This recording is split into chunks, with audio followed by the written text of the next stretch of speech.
Hello, my fellow oddities. Welcome to another episode, part 2 of our Panther Chameleon. If this is your first time, please hit that subscribe button, hit that like button, and go ahead and share. Also, while you're at it, please take a visit to my website. I've got all sorts of stuff available on there to help support me. And with that out of the way, let's just get right into today's video. So today we are going to be working on the chameleon's crown, and for that I got out some lavender this time because a lot of that looks very light purple and variations of darker and lighter shades of that. There's also a lot of red and blue different tones in there. This outside edge of the crown was a little bit difficult to color match because there's a lot of different colors packed into a small area, but I did my best and used several different filbert brushes to get different sizes and different textures and things like that, and just played back and forth with the lighter and darker tones until I was pretty happy with it.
For the center part of this crown, I just started off using just straight cadmium red and got a lot of those definitions drawn in between those scales. I really like how this part came out looking, especially once I started overlaying the scales on top of it and putting in the darker lines afterwards. It'll all really start coming together once I start putting in the purple and fading everything together a lot better.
was just a little bit of video footage that I did not record. I just completely forgot to hit the record button and my phone timed out.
Scales, I just used cobalt blue and cadmium yellow in different amounts with a little bit of titanium white here and there to bring out some different shades of it. I tried to keep the green parts of the scales on the left hand side. If you look at the reference image, a lot of the green scales were on the left hand side and the right hand side had a lot more blue, so I just tried to maintain those areas as best I could.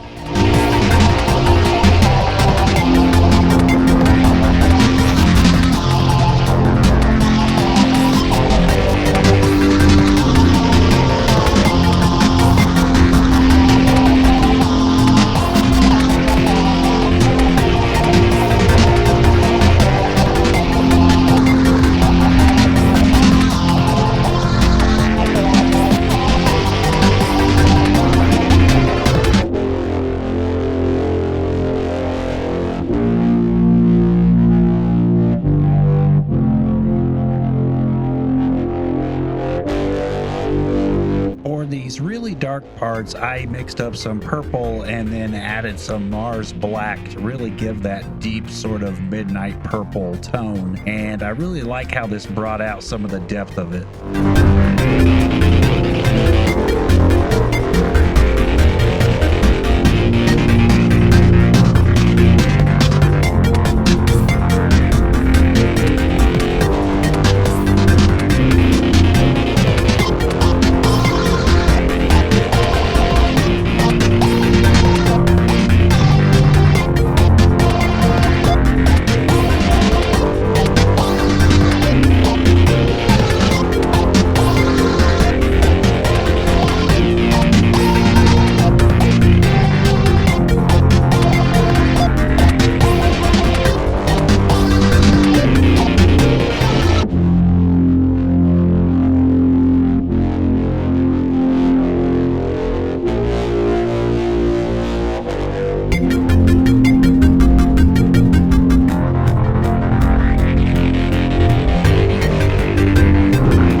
That's gonna about do it for this episode. If you've been following along, then you should have something relatively close to this. Alright, if this is your first time, please remember to hit that subscribe button, hit that like button, go ahead and share, and take a visit to that website, and I'll see you in the next episode.